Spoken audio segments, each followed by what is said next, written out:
Ya. Buenos días, estudiantes de cuarto de la CDB. Hoy vamos a tener nuestra clase virtual de artes, informática y tecnología. Entonces, para la clase de artes vamos a iniciar un nuevo tema que son las figuras tridimensionales. Entonces, como su nombre lo dice, estas son imágenes que tienen 3 dimensiones y tienen profundidad por esta razón. Un ejemplo de estas imágenes es el cubo, ¿cierto? Que en 2 dimensiones sería un cuadrado, pero al tener 3 dimensiones ya se convierte en cubo. Lo mismo sucede con la pirámide. La pirámide es un triángulo en 3 dimensiones. ¿Por qué tienen 3 dimensiones? Porque en ellas podemos medir el ancho, el alto y lo profundo.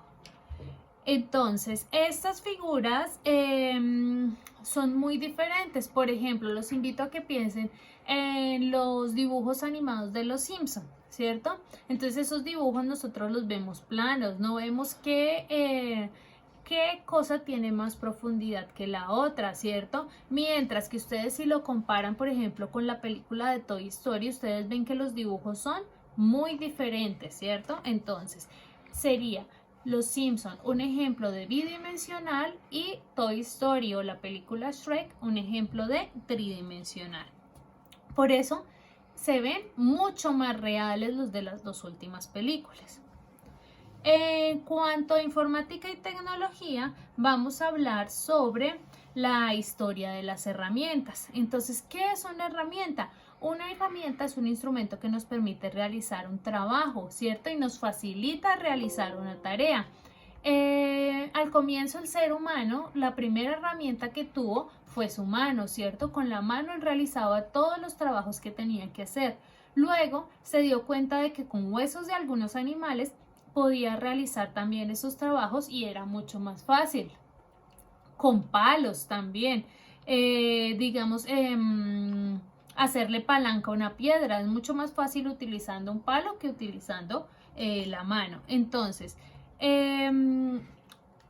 al comienzo, entonces, la fuerza que tenían las personas era el factor que determinaba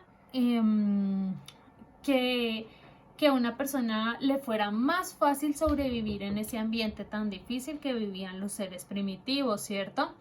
Entonces, una de las primeras herramientas que los hombres utilizaron fue el mazo, ¿cierto?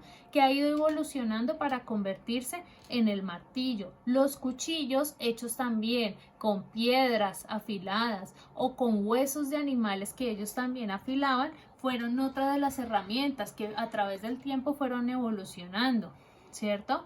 Muchos de esos cuchillos se convirtieron después con el paso del tiempo en espadas, ¿cierto? Que eran más útiles para los soldados. Y se utilizan hoy en día. El cuchillo es una herramienta que seguimos utilizando diariamente. Y otra herramienta muy importante también es la tijera, ¿cierto? Que consiste en poner 2 cuchillos opuestos y hacerles presión para que cierren y abran.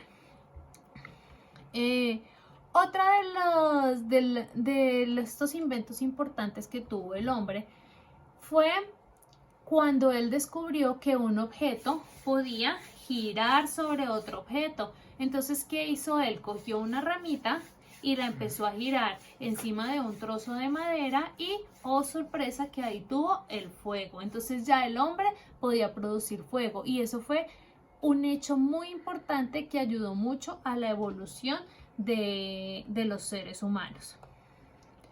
En la guía que está en la página del colegio les dejo recomendados unos videos sobre los cuerpos geométricos, sobre las figuras en tercera dimensión y sobre la historia de las herramientas.